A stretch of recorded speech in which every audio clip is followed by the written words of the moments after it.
सुमित्रा जी की बहू रितु प्रेग्नेंट थी और अब उसकी प्रेगनेंसी का 9वां महीना चल रहा था। रितु का पति देवेश उसका काफी अच्छे से ख्याल रखता था, लेकिन प्रेगनेंसी अपने आप में ही एक अलग ही वक्त होता है जब एक औरत कई तरह के बदलावों से गुजरती है।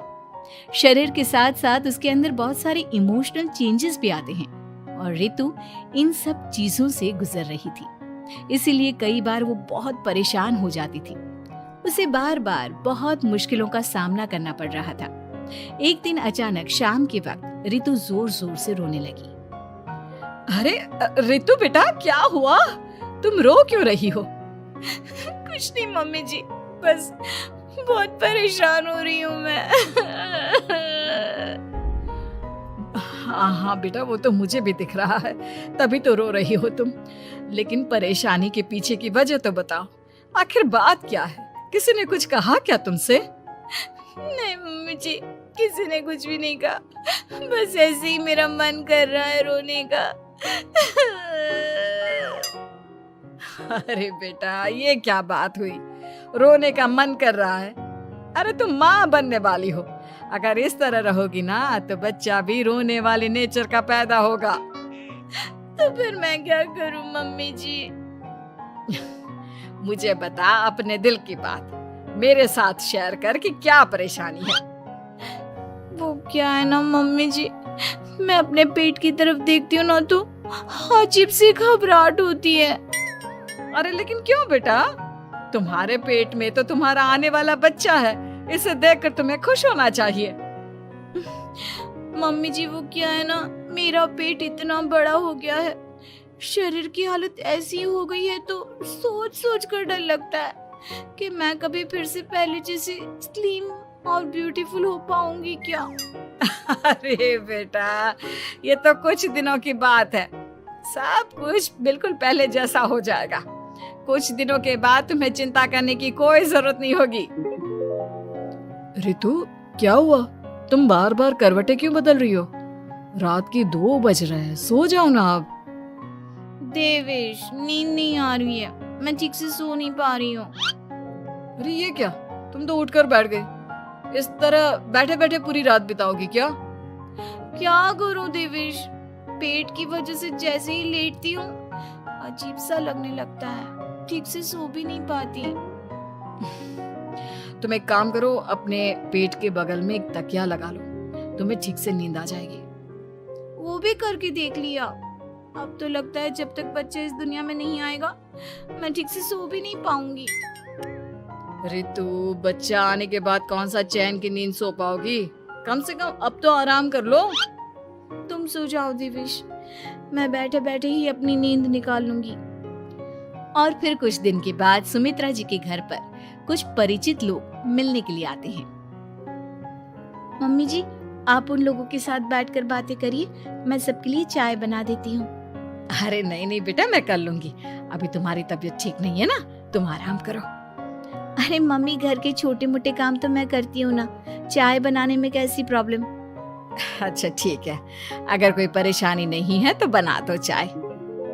अरे ये क्या बात है सुमित्रा जी, आप तो दादी बनने वाली हैं। हाँ जी, बस ठीक ठाक तरीके से मेरा पोता या पोती इस दुनिया में आ जाए तो चैन हो जाए। सही कहती हैं बहन जी, एक औरत के लिए ये वक्त बहुत मुश्किल होता है। वैसे बहू की तबीयत तो ठीक है ना? हाँ हाँ, तबीयत तो ठीक है, बस ऐसे ही थोड़ी बहुत परेशानी है जो इस वक्त होती है, उसी से गुजर रही है। पहली बार माँ बन रही है ना, कभी कभी परेशान हो जाती है।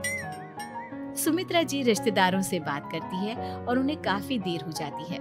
रिश्तेदारों के जाने के बाद, अरे रितु बेटा, तुम अभी तक किचन में काम कर रही हो? मैंने तुम्हें मना किया था ना, इतनी देर खड़े रहने की क्या जरूरत थी? मम्मी जी, वो मुझे लगा रात के खाने में देर हो जाएगी, इसलिए मैं साफ उधर बिजी थी तो मैं खाना बनाने लग गई थी। अरे बेटा, तुम तो बिल्कुल कुछ भी नहीं समझती, जरा अपने पैरों की हालत तो देखो। हाँ मम्मी जी, मुझे भी ना पैरों में बहुत भारीपन लग रहा है।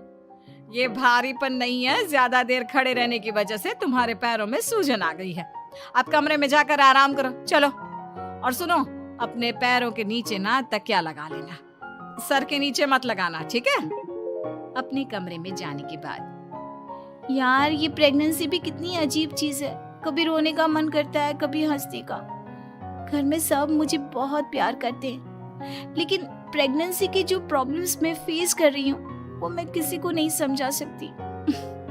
ये सब कब ठीक होगा? और फिर एक रात अचानक रितु नींद में उठकर बैठ जाती है और अपने पूरे शरीर पर खुजली करने लगती है। देवेश की आंख खुलती है और वो रितु को इस तरह खुजली करते हुए देखता है। अरे क्या हुआ रितु, तुम ठीक तो हो ना? पता नहीं क्यों देवेश, लेकिन अचानक से पूरे शरीर में खुजली हो रही है। दिखाओ जरा मुझे। अरे लेकिन तुम्हारे शरीर पर तो कोई मच्छर के काटने की या किसी तरह के रैशेस भी नहीं है, फिर खुजली क्यों हो रही है? लगता है ये भी प्रेगनेंसी की कोई नई प्रॉब्लम है। अरे अरे परेशान मत हो, मैं मम्मी को बुला कर लाता हूँ। सुमित्रा जी के आने के बाद अरे क्या बात है बेटा, इस तरह क्यों खुजली कर रही हो? अचानक से क्या हो गया तुम्हें? मम्मी जी ऐसा लग रहा है जैसे सर से पैर तक पूरे बदन में मच्छरों ने काट लिया हो। अरे लेकिन इसमें रोने की क्या बात है, चुप हो जा, सब ठीक हो जाएगा। हाँ मैं बहुत परेशान हो गई हूँ, बस अब जल्दी से बच्चा इस दुनिया में आ जाना चाहिए ताकि मुझे इन सारी प्रॉब्लम से मुक्ति मिले। ऐसा नहीं कहते रितु, माँ बनना तो दुनिया की सबसे बड़ी खुशखबरी है और ये सारी परेशानियां तो सबके साथ होती है।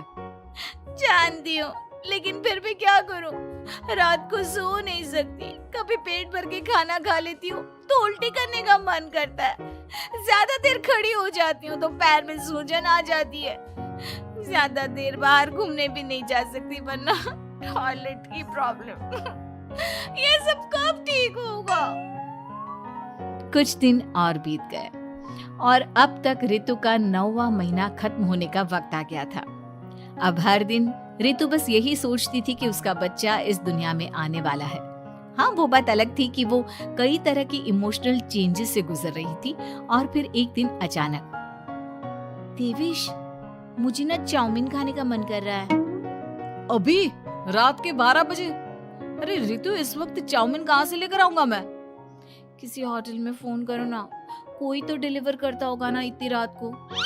नहीं नहीं रितु, इतनी रात को कोई डिलीवर नहीं करता, तुम कल खा लेना, मैं कल तुम्हारे लिए लेकर आऊंगा बस। नहीं, मुझे अभी खाने का मन कर रहा है, मुझे अभी खाना है। अच्छा अच्छा ठीक है, एक काम करो, मैं किचन में जाकर तुम्हारे लिए मैगी बना कर लाता हूँ, क्या पता उसे खाकर तुम्हारा मन ठीक हो जाए। हाँ ठीक है। देवेश रितु को मैगी बनाकर खिला देता है, लेकिन अगले दिन अचानक से रितु की तबीयत खराब हो जाती है। क्या हुआ है बहू को? बेटा तूने कुछ उल्टा सीधा तो नहीं खा लिया ना? मम्मी वो कल आधी रात को चाउमीन खाने की बात कर रही थी तो मैंने इसे मैगी बनाकर खिला दी। अरे लेकिन एक बार मुझसे तो पूछ लेता, इसी वजह से उसे अजीब सा लग रहा है। कोई बात नहीं, वैसे भी बच्चा आने का वक्त पास आ गया है ना, इसलिए ये सब चीजें हो रही है। मेरे पेट में बहुत दर्द हो रहा है, जब से मैगी खाई है तब से पता नहीं क्या हो गया। अरे कुछ नहीं हुआ बेटा, बस कुछ दिन की बात और है, परेशान मत हो। चल हम तुम्हें ना डॉक्टर के पास ले चलते हैं। हॉस्पिटल जाने के बाद, डॉक्टर साहब मेरी बहू की तबीयत ठीक तो है ना? हाँ वैसे तो सब कुछ ठीक लगता है, डाइजेशन का प्रॉब्लम हो गया है, ऐसे वक्त में हो जाता है। प्रेगनेंसी की वजह से पेट के ऊपर बहुत प्रेशर आ जाता है, इसलिए डाइजेशन थोड़ा वीक हो जाता है। और उन्होंने रात के वक्त मैगी खा ली, इसलिए उनको ये प्रॉब्लम हो गया। डरने वाली कोई बात नहीं है। थैंक यू डॉक्टर साहब, अब हम इसका ध्यान रखेंगे। लेकिन अब रितु की डिलीवरी का वक्त पास आ गया है, आपको उनका पहले से भी ज्यादा ध्यान रखना होगा। मैंने चेकअप कर लिया है, 1 सप्ताह के अंदर रितु की डिलीवरी होने के पूरे चांस है। एक दिन अचानक किचन में काम करते करते रितु के पेट में बहुत तेज दर्द होने लगता है। देवेश, मम्मी जी जल्दी आइए।